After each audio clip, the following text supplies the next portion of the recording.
In North Melbourne's only Friday night match of the year, they were in contention for most of it. An 11-point lead at halftime, aided somewhat by Carlton's wastefulness in front of goal, was whittled away in the third as the Blues made their move.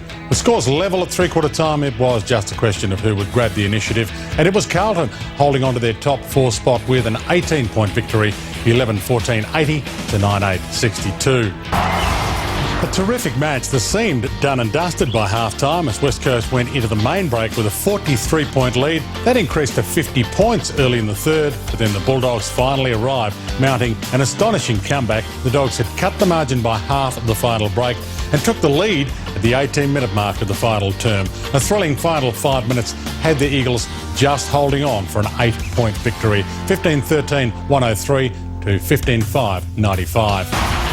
What is there to say? An amazing performance from the Cats and a staggering one from the Demons. With an 8-goal lead at quarter time, the Cats were just merciless. Goal after goal rained down at Skills Stadium, resulting in their biggest ever score at home and the fourth highest score in the game's history. The Cats annihilating the Demons by 186 points. The final score 37-11, 233 to 7-5-47.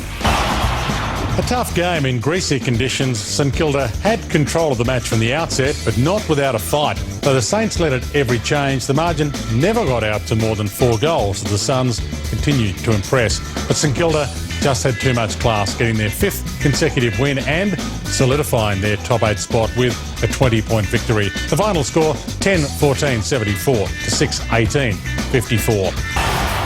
In sometimes torrid conditions, the Hawks took the ascendancy early with a 6-goal first term and never looked back. Torrential rain hampered the scoring for both sides in the second term, but it was still a 41-point lead in favour of the Hawks at the main break. The Hawks held the Dockers goalless, and though Fremantle outscored them in the fourth, it was too little, too late. Hawthorn staying in contention for a top 4 spot with a comfortable 51-point victory, 13-17-95 to 6-8-44.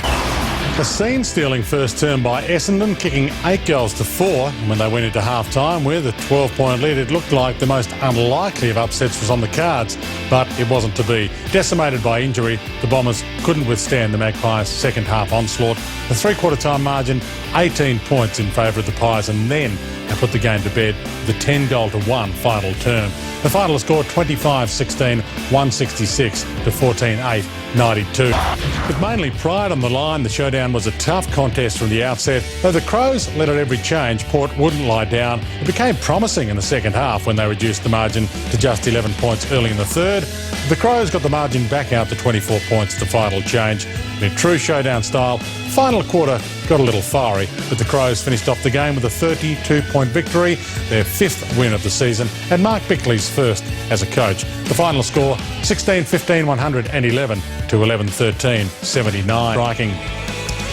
To the Premiership ladder, the top 8, Collingwood and Geelong still the best in the competition. Hawthorn and Carlton make up the top 4. Then the West Coast, Sydney Swans, St Kilda and Fremantle in 8th spot. Outside the 8, Essendon, North Melbourne and Melbourne still a sneaky chance, as well as the Western Bulldogs of making the finals. Richmond, Adelaide, the Brisbane Lions, the Gold Coast and Port Adelaide still favourite for the Wooden Spoon. To the Coleman medal race, no goals for Lance Franklin in round 19, but he remains on top of the tally with Jack Riewoldt still in second despite a bye. Cloke, Walker and Kennedy still nipping at their heels in the top 5. To this week's matches, Friday night huge for St Kilda and Fremantle from Etihad Stadium. On Saturday, Carlton host the Demons with their new coach Todd Viney. Geelong and the Gold Coast on Fox Sports from Skilled Stadium, and Essendon and the Sydney Swans. It could be a massive game on Fox Sports for both the Bombers and Sydney's chances of playing in finals. Port Adelaide and Collingwood face off at AAMI Stadium. And on Sunday, the Brisbane Lions host Adelaide from the Gabba, also on Fox Sports. Hawthorn and North Melbourne from Aurora. And the final game of the round on Fox Sports, the twilight game, West Coast and Richmond from Patterson Stadium. The Dogs have the bye.